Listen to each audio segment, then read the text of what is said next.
call someone by something that they're full of. So full of, you can just call them that thing itself. You understand? That dude, that guy's basketball walking around. So, I don't know, you don't speak like that, but the idea is this guy plays so much basketball, we should just call him basketball. Right? So this idea of Allah saying, وَلَكِنَّ الْبِرَّ مَنْ آمَنَ, Allah is saying what I'm about to describe. If you can have these qualities, it's like you yourself are goodness walking around. That's how high these qualities are. And so the beginning of it seems so simple, right? Allah says about Iman, He said two things first, and then He said three things. I'll show you the first two things. وَلَكِنَّ الْبِرَّ مَنْ آمَنَ بِاللَّهِ وَالْيَوْمِ الْآخِرِ. I think everybody here knows what that means. What does that mean? To believing in Allah and the last day. Now, typically, we have believing in Allah, then the messenger, then the last day. There's a sequence. But what happened over here? Allah mentioned first Allah, then He mentioned the last day, akhirah, immediately. There's a lot of commentary among ulama, even, Razi wrote about this, Al-Alusi rahimahullah wrote about this. Why mention that over here? Why mention Allah and the last day? Because these are the two things that motivate someone to do good things. The highest reason you should be doing and I should be doing good things is what? Allah. I want to make Allah happy. I want to please Allah. I'm cautious of Allah. I'm aware of Allah. I'm thankful to Allah for everything He's done for me. The least I should do is the few good things He asked me to do. The number one motivation is Allah. But for some people who don't have that higher motivation, what's the minimum motivation you should have? If you're not going to do good things to please Allah, at least do good things why? Because the last day is coming, watch out. Right? So the highest standard and the lowest standard, or what motivates a person, is mentioned in one place. It's very beautiful how Allah does that in the ayah. وَلَكِنَّ الْبِرَّ مَنْ آمَنَ بِاللَّهِ وَالْيَوْمِ الْآخِرِ. There it says, وَالْمَلَائِكَةِ وَالْكِتَابِ وَالنَّبِيِّينَ. Also a very interesting order. What does malaika mean? Angels. Then al-kitab, what does that mean? The book. And nabiyyin, very easy. What does that mean? Now think about that. Angels, books, prophets. You know what the sequence is? Well, in the end, we have communication not with the angels, and we don't have direct access to the books. Who did we get access to? Prophets. But where did prophets get their message from? The book. Where did the book come to them from? The angels. So it's the means of delivery. Now that you're motivated to do good things, here's where the instructions will come from. They will come through the angels by means of a book that will be taught to a prophet. And if you want to be good, you better learn the sequence. You better learn authentic knowledge that comes from this line, this chain, valid things to do good. SubhanAllah. All in one place, right? You want to be good? This is what you have to do. Now Allah mentions in the rest of this ayah, and I'll go briefly, some practical steps. This was what's going on the inside. What motivates us and where we should be looking for the definition of good things. That's been covered. Now He talks about some major good things you can do. And in Islam, there are endless good things to do. There are endless good things to do. You can turn leaving your home into a good deed by making the right kind of dua. You can do a good deed by purchasing permissible food for your family and taking it home. There are endless amounts of good deeds. And there are small ones and big ones, right? What Allah does in this ayah is He takes the major things. Like in a building, there are a lot of walls and there are a lot of bricks, but there are only a few pillars, structural beams. Those are the most important part of the building. Without those things, the building can't survive. A few bricks missing here and there is okay. Some chipping wall is fine. Some paint off is okay. But the beams are critical. So these are the beams that Allah has mentioned. What has He mentioned? First, it was, of course, the foundation, Iman itself. And on top of that, a building is being constructed. And He says, وَآتَ الْمَالَ عَلَى حُبِّهِ. Before I even go further. This person who wanted to become good in and out, he gave money, he gave wealth, against his love of it. Against his love of wealth. The question arrives here, Allah is already mentioning a reality for all of us. We love wealth. It's not like there's one person who says, I don't like money, I don't really care for it. No. We all love it. We all love it. There's something inside of us, it's not something that you can deprogram, it's there, Allah mentioned it. Even for the good person, he has love, he has to fight it though. Right? So it's there. It's not like the kuffar love money and we don't have a love for wealth. No, it's there. Allah put it there. And He said, عَلَىٰ حُبِّهِ, against his love of it. Despite his love of that wealth, he spent it. Now the question is, why do we love wealth? Because money doesn't come cheap. It doesn't come easy. You have to give up a part of your life to do things that you don't want to do. Like go to school and graduate. Like go to a job 8-9 hours a day. Like get stuck in traffic every day. You have to give up a part of your life so you can get that paycheck. That paycheck is not just money, it's a part of your life. You know, your sweat and tears went into it. So letting go of it is not easy. Because, we invested a lot into it. So Allah acknowledges that, subhanahu wa ta'ala. He said, ala hubbihi. But even though he has that love for wealth, what does he do? This really good person? ذوي القربى واليتامى والمساكين وابن السبيل والسائلين وفي الرقاب. Man, Allah gave a long list. But he started with ذوي القربى, the closest relatives. Our closest relatives deserve our giving. The question is, why did Allah mention the closest relatives? And it's the wisdom of it is a lot. I'll mention very briefly. At least for us nowadays, the hardest people to get along with is who? Closest relatives. You get into the nastiest fights with your brother, with your cousin, with your uncle. You refuse to talk to them for months and months on end. Things get ugly between parents.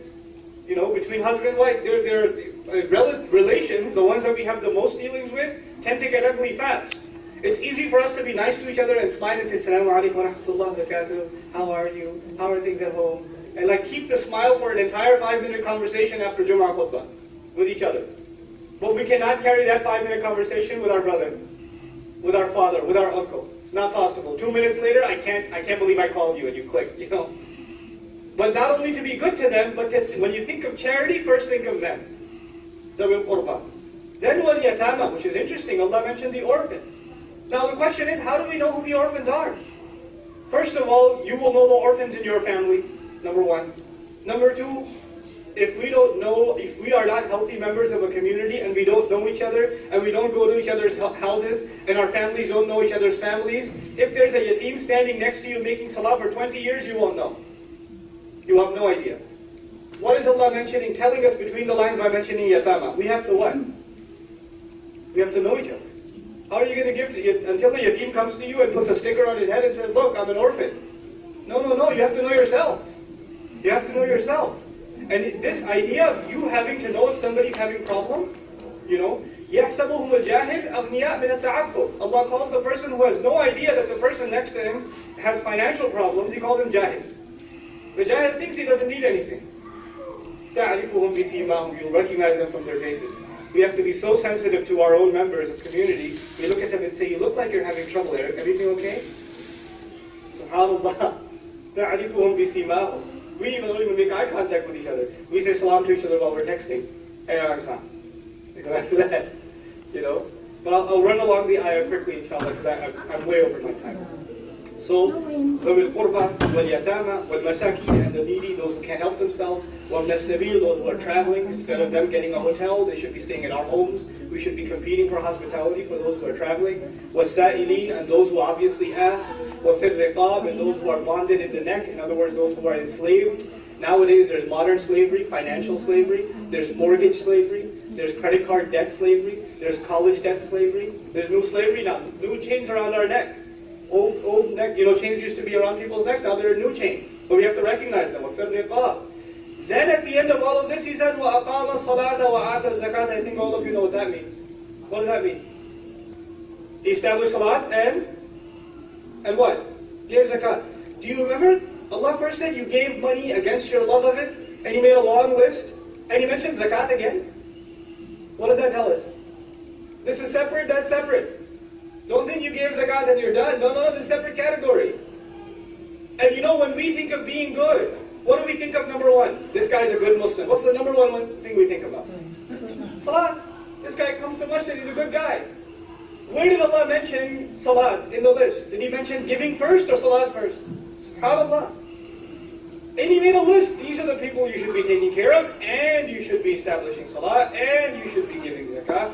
وَالْمُوفُونَ بِعَهْدِهِمْ إِذَا عَاهَدُوا. And the people who fulfill their promises, if and when they make them, whenever they make a commitment, they fulfill it. And if they say, I cannot do it, they tell you to your face they can't do it. They don't get into business agreements. Nowadays, the scariest thing you'll ever hear in business is inshallah. Right? The scariest thing your partner will tell you, when you're making the payment, you say inshallah, soon. That means get ready for tough times, right? But Allah is describing those who attain goodness if and when they make a promise. And there's a switch to the ism fa'il form, mufuna. from a fi'l to an ism, which يدل على الدوام. It's alludes to all the time. There is never a moment where they get into a commitment, they don't fulfill it. This is part of being good. And these commitments are not just at the masjid or with brothers, or with the imam, or with the community. These are commitments at work, at business, in college, with your parents. The students here that made a promise to their parents, I'll study hard at school, and you're cutting classes. Even if you're making 5 salawat, you haven't reached goodness because you're cheating what Allah said. If you're a really religious guy at work and you're like watching Islamic videos all day, while your job is to actually, do some work, but you say, no, I'm listening to qira'ah of Quran. You think it's religious work. That's not religious. No, you're cheating your employer. وَالْمُفُونَ بِعَهْدِهِمْ إِذَا عَاهَدُوا. Then he says, وَالصَّابِرِينَ فِي الْبَأْسَاءِ وَالضَّرَّاءِ وَحِينَ الْبَأْسِ. It's towards the tail end, the toughest part, the climax at the end. Those who have sabr, they persevere, they're disciplined, they remain constant in tough times. فِي الْبَأْسَاءِ, in the midst of difficult climate of war. وَالضَّرَّاء, and even economic difficulty, social difficulty. This is something that is becoming easier and easier for us to relate to nowadays. وَحِينَ الْبَأْسِ, and even in the midst of war, they have sabr. You know what this means? All of those good things they do, they don't become lazy in them when times get tough. That's what's saying at the end. Their iman stays strong, their salat stays strong, their giving stays strong, their commitments, their promises stay strong. All of those things stay in place, even if times are tough. They don't use difficult times as an excuse to change themselves. They don't use it, right now I can't. No. That's not their attitude. They have sabr. Part of the meaning of sabr is constancy. Which is why at the end of Al-Imran Allah says, Isbiru wa sabiru wa rabitu.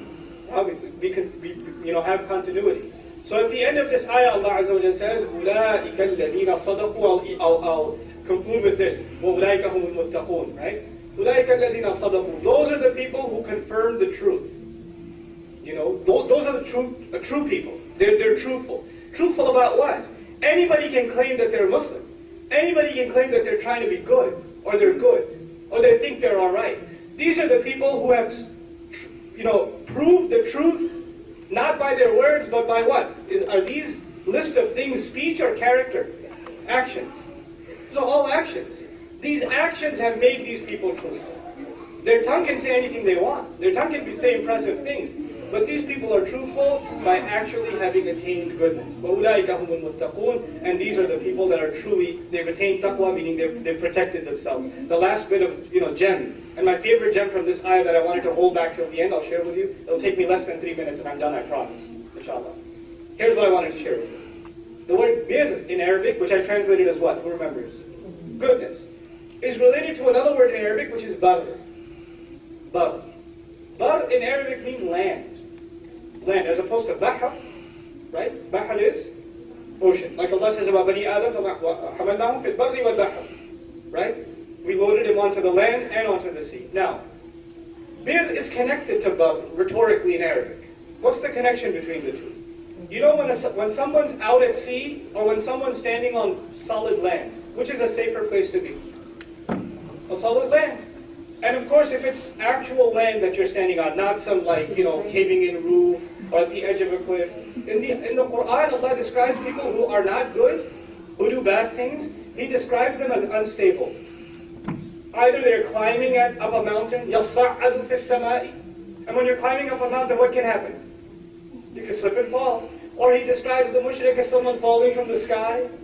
وَمَنْ يُشْرِكْ بِاللَّهِ فَكَأَنَّمَا خَرَّ مِنَ السَّمَاءِ.